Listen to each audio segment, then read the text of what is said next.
بسم اللہ الرحمن الرحیم۔ السلام علیکم معزز ناظرین۔ تمام تعریفیں اللہ تعالیٰ کے لیے ہیں جس نے اپنی نعمتوں سے انسان کو نوازا۔ ایسی تمام تعریفیں جو اللہ تعالیٰ کی ذات، اس کے جلال اور عظمت کے شایان شان ہیں۔ ہم ان سب سے اللہ تعالیٰ کی حمد کرتے ہیں اور کروڑہا درود آقائے دو جہاں نبی مہرباں محمد مصطفیٰ صلی اللہ علیہ وسلم پر۔ اللہ تعالیٰ ہمیں پورے رمضان کی نعمتیں، انوار و برکات سے مالا مال فرمائے اور ہم پر اپنی رحمت نازل فرما کر، کرم کی بارش فرما کر وسیع اور حلال رزق عطا فرمائے، آمین۔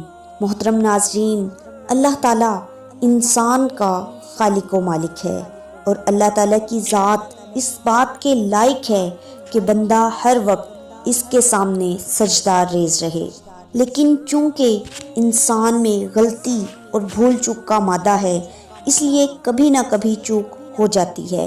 اس پر اگر اللہ تعالیٰ صرف بندے کو معاف کر دے تو یہی اللہ کا بہت بڑا احسان ہے۔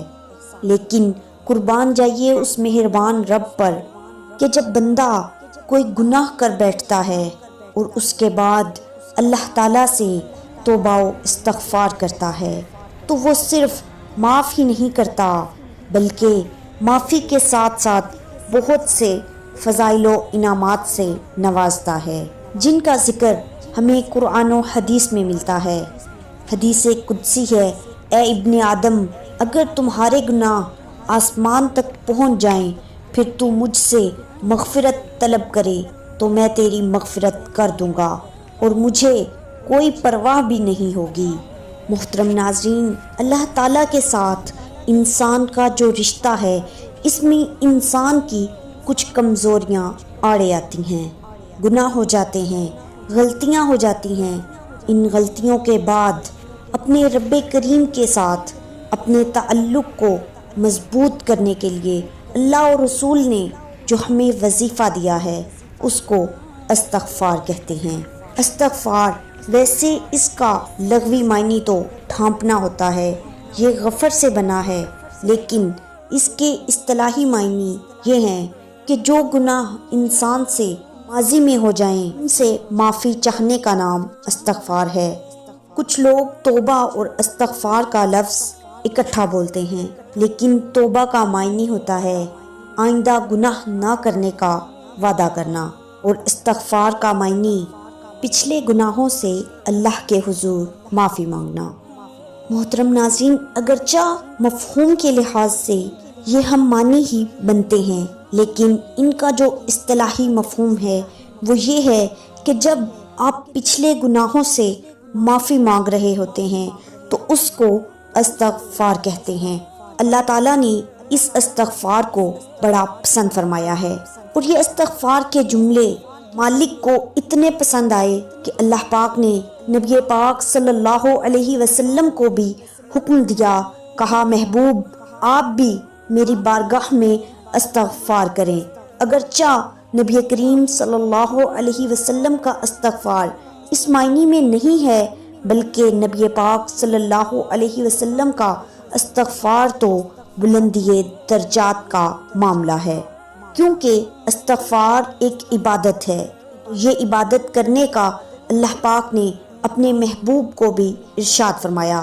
جب فتح مکہ ہوئی تو فرمایا جب اللہ کی مدد آئے تو پھر فتح نصیب ہوئی تو پھر دیکھیں گے لوگ فوجوں کی فوجیں دین میں داخل ہوں گے۔ لوگ پہلے ایک یا دو کر کے آیا کرتے تھے، تو اب فوجوں کی فوجیں آ رہی ہیں، تو یا اللہ ہم کیا کریں؟ تو رب کریم نے فرمایا محبوب فسبی بحمدی ربکا واستغفر، اپنے رب کے لیے حمد کرو، تسبیح پڑھو اور استغفار کرو۔ کیا کرو؟ استغفار کرو، معافی مانگو، اس کے حضور آہوزاری کرو۔ استغفار کا معنی یہ ہوا جب غلطی ہو جائے پھر بھی استغفار کرو، اور جب اللہ زیادہ نعمتیں دے پھر جی بھر کر استغفار کرو۔ ہمارے ہاں تو یہ ہوتا ہے کہ جب کوئی نقصان ہوتا ہے تو وہ اللہ کی طرف سے ہوتا ہے، نقصان ہو جائے تو کہتے ہیں اللہ کی مرضی تھی، اور فائدہ ہو جائے تو کہتے ہیں میں نے محنت ہی بڑی کی تھی، میری جدوجہد ہی بڑی تھی۔ ایک بزرگ کے پاس ایک بچہ گیا، اس نے کہا کہ بابا جی میرے لیے دعا کریں، میں نے انٹرویو دینے جانا ہے نوکری کے لیے، دعا کریں کہ کامیاب ہو جاؤں۔ بزرگ نے دعا دی، وہ بچہ چلا گیا لیکن کامیاب نہ ہو سکا۔ بابا جی کے پاس آیا، انہوں نے پوچھا کہ کیا بنا بیٹا؟ تو اس نے کہا بس اللہ تعالیٰ کی مرضی۔ پھر گیا لیکن کامیاب نہ ہوا۔ بابا جی نے پھر پوچھا کہ کیا بنا؟ تو کہتا ہے اللہ کی مرضی۔ تیسری دفعہ گیا تو کامیاب ہو گیا۔ بابا جی نے پوچھا کہ کیا بنا؟ تو کہنے لگا جب میں داخل ہوا تو اس نے جاتے ہی مجھ سے پوچھا سب سے پہلا سوال یہ کہ تمہیں جنرل نالج کی کچھ معلومات ہیں یا شعبے کے آدمی ہو؟ تو میں نے کہا جناب پوچھئے۔ تو انہوں نے پاکستان کا حدود اربع پوچھا تو میں نے فٹافٹ بتا دیا۔ پھر انہوں نے مجھ سے پوچھا کہ یہ جو مینار پاکستان ہے اس کی تجویز؟ تو اس نے جاتے ہی مجھ سے پوچھا سب سے پہلا سوال یہ کہ تمہیں جنرل نالج کی کچھ معلومات ہیں یا شعبے کے آدمی ہو؟ تو میں نے کہا جناب پوچھئے۔ تو انہوں نے پاکستان کا حدود اربع پوچھا تو میں نے فٹافٹ بتا دیا۔ پھر انہوں نے مجھ سے پوچھا کہ یہ جو مینار پاکستان ہے اس کی تجویز کس شخص نے دی تھی؟ تو میں نے فٹافٹ اس کا نام بھی بتا دیا۔ انہوں نے ایک دو سوالات اور کیے، میں نے ان کے بھی جوابات دے دیے تو الحمدللہ کامیاب ہو گیا۔ بابا جی نے کہا بیٹے جب تو ناکام ہوا تھا تو اللہ کی مرضی تھی، اور کامیاب ہوا ہے تو میں لگا دی ہے، اب اللہ کی مرضی کدھر گئی ہے؟ یہ اتنا بڑا نقص ہے، انسانی فطرت کی اتنی بڑی کمزوری ہے کہ معاذ اللہ تعالی ہم کمزوریاں اللہ کے کھاتے میں ڈالتے ہیں اور ناکامیاں قدرت کے کھاتے میں، اور کامیابیاں اپنے کھاتے میں۔ ہونا تو حالانکہ یہ چاہیے تھا کہ جہاں انسان کمزور پڑے تو کہے میری غلطی تھی، میری خطا تھی۔ صوفیاء یہ سبق دیتے ہیں، اللہ کے بندے یہ پیغام دیتے ہیں کہ جب تو کہیں ناکام ہو جائے تو سمجھ جائے یہ تیری خطا تھی، تیری غلطی تھی، اور جب تو کامیاب ہو جائے تو سمجھ لے اللہ تجھ سے راضی ہو گیا تھا، اللہ نے رحمت کر دی تھی، اس نے فضل کیا تھا۔ محترم ناظرین، استغفار کئی چیزوں پہ ہوتا ہے۔ استغفار کا نفع ملتا ہے۔ کیا نفع ملتا ہے؟ سورہ نوح کی آیت نمبر 10، 11 اور 12 میں اللہ نے بیان فرمایا کہ استغفار صرف گناہ سے معافی چاہنے کا نام نہیں، بلکہ استغفار کا تمہیں فائدہ ملے گا۔ کیا رب فرماتے ہیں فَقُلْ تَسْتَغْفِرُوا رَبَّكُمْ۔ جب حضرت نوح علیہ السلام کی قوم قحط کا شکار ہو گئی، آزمائشیں آ گئیں، تو آ کے حضرت نوح علیہ السلام سے کہنے لگے کہ اب ہم کیا کریں؟ تو حضرت نوح علیہ السلام نے اپنی قوم سے فرمایا کہ اپنے رب سے استغفار کرو، اپنے رب سے۔ انہوں نے قحط کی بات کی، انہوں نے کہا کہ کھیتیاں اجڑ گئی ہیں، بارش نہیں ہو رہی، قحط کی بات کی۔ آپ نے کہا استغفار کرو، کیونکہ انہ کان غفارا، بے شک اللہ بڑا ہی بخشنے والا ہے۔ وہ کیا کرے گا؟ یرسل السماء علیکم مدرارا، وہ تم پر موسلا دھار بارش برسائے گا۔ جب تم استغفار کرو گے تو اللہ تعالیٰ موسلا دھار بارش برسائے گا۔ وَيُمْدِدْكُمْ، اور وہ تمہاری مدد کرے گا۔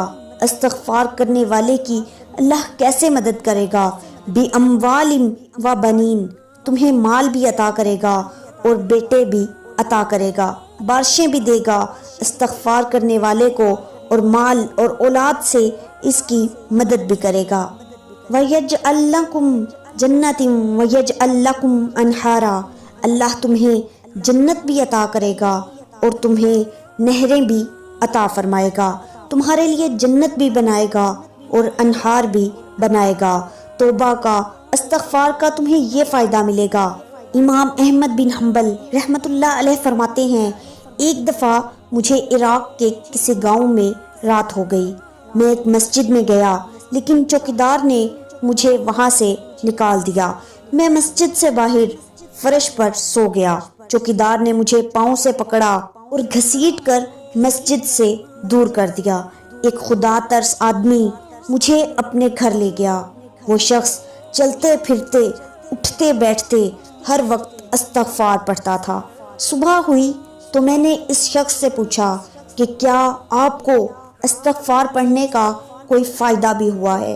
اس نے جواب دیا، جی ہاں، میری ہر دعا قبول ہوئی سوائے اس کے کہ میری ملاقات امام احمد بن حنبل سے ہو جائے۔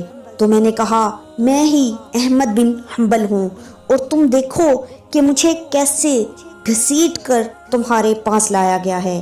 گویا تمہاری استغفار کی برکت سے یہ دعا بھی قبول ہو گئی۔ محترم ناظرین، استغفار کی برکت سے دعائیں قبول ہوتی ہیں، رزق ملتا ہے، اولاد ملتی ہے۔ محترم ناظرین، اب لوگ وظیفے پوچھتے ہیں لیکن ان پر عمل نہیں کرتے۔ پہلے لوگ وظیفے پوچھتے تھے، ان پر عمل کرتے تھے تو وہ چیزیں فائدہ دیتی تھیں۔ حضرت امام حسن رضی اللہ تعالیٰ عنہ کے پاس ایک شخص حاضر ہوا۔ اس نے کہا، حضور اولاد نہیں ہے، کوئی وظیفہ بتا دیں۔ تو آپ نے فرمایا، استغفار پڑھا کرو۔ اس نے کہا، ٹھیک ہے، پر حضور میں دوبارہ کب آؤں؟ تو حضرت امام حسن رضی اللہ تعالیٰ عنہ کہنے لگے، بے اولاد ہے نا تو، استغفار کا وظیفہ بتایا ہے نا؟ فرمانے لگے، اب اس وقت آنا جب اللہ تعالیٰ تجھے 10 بیٹے عطا کرے گا۔ کتنے؟ 2 4 نہیں، 10 ہی کہہ دیے۔ تو حضرت امیر معاویہ ساتھ بیٹھے تھے، کہنے لگے، حسن اتنا بڑا دعویٰ؟ آپ فرمانے لگے، میں نے کہہ دیا نا تو اللہ فضل کرے گا۔ ہاں، اللہ خیر کرے گا، خیر ہو جائے گی۔ وہ شخص کئی سالوں کے بعد آیا، کئی سالوں کے بعد، تو حضرت امیر معاویہ کو بھی ساتھ لایا، کہنے لگا، حضور اللہ کے فضل سے اللہ نے 10 بیٹے عطا فرمائے ہیں، پورے 10 ہی اللہ تعالیٰ نے عطا فرما دیے۔ تو حضرت امیر معاویہ رضی اللہ تعالیٰ عنہ کہنے لگے، جناب بات تو آپ کی سچی ہو گئی، پر مجھے بھی بتائیں یہ وظیفہ کہاں سے لیا؟ فرمانے لگے، قرآن پاک سے سورہ نوح کی 10 11 12 آیت پڑھو۔ اللہ فرماتا ہے، تم استغفار پڑھو، میں تمہاری بیٹوں سے بھی مدد کروں گا، مالوں سے بھی مدد کروں گا، اور بارش بھی دوں گا۔ تو میں نے استغفار بتائی تھی، اور قرآن میرے اللہ کا ہے، اور اللہ کا وعدہ جھوٹا نہیں ہو سکتا۔ محترم ناظرین، استغفار اللہ کی بندے سے صلح کرا دیتا ہے، بندے کی رب سے صلح ہو جاتی ہے۔ اللہ کہتا ہے، تو معافی مانگ، میں تجھے معاف بھی کروں گا، تیرے اوپر رحمت بھی فرماؤں گا، تیرے اوپر کرم نوازی بھی کروں گا، تجھے نواز دوں گا، تجھے عطا کروں گا۔ حضرت موسیٰ علیہ السلام کا زمانہ تھا، قحط پڑ گیا، مدتوں سے بارش نہیں ہو رہی تھی۔ لوگ حضرت موسیٰ علیہ السلام کے پاس گئے اور عرض کیا کہ آپ اللہ تعالیٰ سے دعا فرمائیں تاکہ بارش نازل ہو۔ حضرت موسیٰ علیہ السلام اپنی قوم کے لوگوں کو لے کر بستی سے نکل گئے کہ آؤ استغفار کریں، بارش کا سوال کریں۔ جب باہر نکلے تو یہ لوگ 70,000 یا اس سے کچھ زائد تھے۔ تو حضرت موسیٰ علیہ السلام نے بڑی عاجزی سے اللہ سے دعا کی، اے میرے پروردگار، ہمیں بارش سے نواز دے، ہم پر اپنی رحمتوں کی نوازش کر۔ دیر تک دعائیں مانگتے رہے مگر بادلوں کا دور دور تک پتہ نہ تھا۔ سورج کی تپش اور تیز ہو گئی۔ حضرت موسیٰ علیہ السلام کو بڑا تعجب ہوا۔ اللہ تعالیٰ سے دعا کے قبول نہ ہونے کی وجہ پوچھی تو وحی نازل ہوئی، اے موسیٰ علیہ السلام، تمہارے درمیان ایک ایسا شخص ہے جو گزشتہ 40 سالوں سے مسلسل میری نافرمانی کر رہا ہے اور گناہوں پر مصر ہے۔ اے موسیٰ علیہ السلام، آپ لوگوں میں اعلان کر دیں کہ وہ شخص نکل جائے، کیونکہ اس شخص کی وجہ سے بارش رکی ہوئی ہے، جب تک وہ باہر نہیں نکلے گا بارش نہیں ہوگی۔ حضرت موسیٰ علیہ السلام نے اعلان کر دیا، ابھی ایک شخص ہے، اگر وہ نکل جائے تو بارش ہو جائے گی۔ پتہ تو ہوتا ہے نا سب کو، مجھے بھی پتا ہے کہ میں اندر سے کیسی ہوں، اور آپ کو بھی خبر تو ہوتی ہے جب بات ہو رہی ہوتی ہے۔ اسے بھی چل گیا پتا، اب اندر ہی اندر رونے لگا۔ اور دیکھو، امام رازی اور امام غزالی دونوں نے لکھا ہے کہ اس درد سے رویا، اس درد سے کہ ادھر والے کو بھی پتہ نہ چل جائے مجمع کے اندر بیٹھا ہے اور ادھر والے کو بھی استغفار دیکھو، ادھر والے کو بھی پتہ نہ چل جائے اور ادھر والے کو بھی۔ ہجوم غم میں بھی توہین ضبط غم نہ ہوئی، ہم اس احتیاط سے روئے کہ آنکھ نم نہ ہوئی۔ کسی کو اپنے آنسو دکھنے نہیں دیے، اب اس درد سے کہتا ہے اللہ تو معاف کرنے والا ہے، تو معاف کرتا ہے، پردہ پوشی کرتا ہے۔ اور مالک اگر لوگوں کو پتہ چل گیا تو میرے بچوں کا بھی جینا حرام کر دیں گے، یا اللہ تو میری آنے والی نسل بھی تڑپ کے وقت گزارے گی۔ مالک تو معاف کر دیا کرتا ہے، لوگ نہیں معاف کرتے۔ اے اللہ یہ میری خوبیاں بھول جائیں گے، میری خامیوں پر بات کریں گے، مالک میں یہ ذلت نہیں برداشت کر سکتا، فضل فرما۔ حضرت موسیٰ علیہ السلام نے دوبارہ اعلان کیا، نکلتے ہو کہ نہیں نکلتے؟ پھر تڑپا، خداوند مجھے بے آبرو نہ کر، یہ ذلت اور رسوائیاں نہیں برداشت ہوتی، اللہ درگزر فرما۔ حضرت موسیٰ علیہ السلام نے تیسرا اعلان کیا، نکلتا ہے یا میں پھر اس کا نام لوں، اللہ سے پوچھ کے نام لوں، اس کا بتاؤں کون ہے؟ اب تو وہ تڑپ گیا، کہنے لگا مالک میں تیری بارگاہ میں استغفار کرتا ہوں، آئندہ نہیں کروں گا، آئندہ نہیں کروں گا۔ یہ الفاظ ادا کیے، بندہ کوئی بھی نہیں نکلا اور رب کریم نے بارش عطا کر دی، تیز بارش جب برسی، لوگ تو بارش دیکھ کے دوڑ گئے تو حضرت موسیٰ علیہ السلام کہنے لگے یا اللہ مجھے بھی تو بتا، تو نے کہا تھا کہ جب تک بندہ نہیں نکلتا بارش نہیں ہوگی، تو نکلا کوئی بھی نہیں اور بارش ہو گئی ہے، یہ کیا ماجرا ہے؟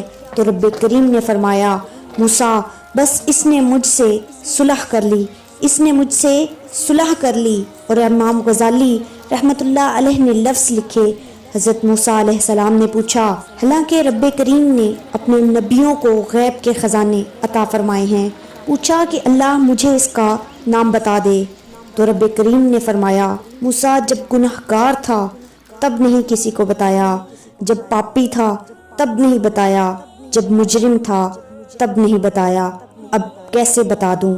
فرمایا اس کی میرے سے صلح ہو گئی ہے، اور فرمایا جو بارش نہیں نہ ہو رہی تھی تو وہ بھی اس کی وجہ سے نہیں ہو رہی تھی، اور اب جو ہوئی ہے نا تو یہ بھی اسی کی وجہ سے ہوئی ہے، یہ بارش اب اس گناہ گار کے سبب سے۔ سبحان اللہ۔ محترم ناظرین، اپنی راتیں اللہ کے ساتھ گزاریں، مصلی پہ بیٹھیں۔ محترم ناظرین، جب پریشان ہوں تو مصلی پہ بیٹھیں رات کو اور اللہ سے بات کریں۔ بندوں کو دکھ بتانے سے عزت میں کمی آتی ہے، اور اگر اللہ کو بندہ اپنے دکھ بتائے تو اللہ عزتیں بڑھا دیتا ہے۔ میرے نبی کریم صلی اللہ علیہ وسلم نے فرمایا جو شخص کثرت سے استغفار کرتا رہے گا اللہ تعالیٰ اس کو ہر غم سے نجات دے دیں گے۔ اور جگہ نبی کریم صلی اللہ علیہ وسلم نے ارشاد فرمایا بکثرت استغفار کرنے والے کو اللہ تعالیٰ ہر مشکل سے خلاصی عطا فرمائیں گے۔ نبی کریم صلی اللہ علیہ وسلم نے فرمایا جو شخص ہر دن اللہ سے مومنین اور مومنات کے لیے 27 یا 25 مرتبہ استغفار کرتا ہے اللہ تعالیٰ اس کو ان لوگوں میں شمار فرماتے ہیں جن کی دعائیں قبول ہوتی ہیں اور جن کے طفیل زمین والوں کو رزق دیا جاتا ہے۔ محترم ناظرین، ہمیں اپنے اوقات میں سے کچھ وقت اللہ تعالیٰ سے توبہ و استغفار کے لیے ضرور نکالنا چاہیے، کم از کم دن میں 27 مرتبہ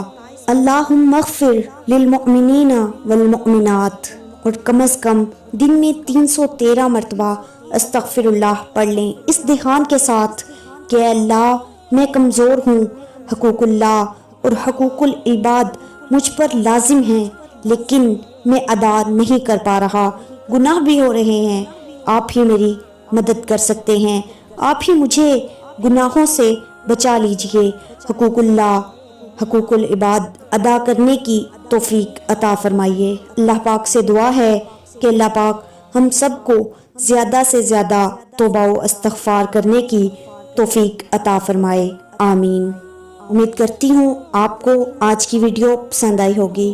ویڈیو پسند آئے تو اسے لائک ضرور کریں، اور اگر میرے چینل پر نئے ہیں اور چینل کو سبسکرائب نہیں کیا تو چینل کو سبسکرائب کریں اور ساتھ ہی بیل نوٹیفیکیشن کو آن کر دیں تاکہ لیٹسٹ اپلوڈ ہونے والی ویڈیوز کا نوٹیفیکیشن آپ کو بر وقت ملتا رہے۔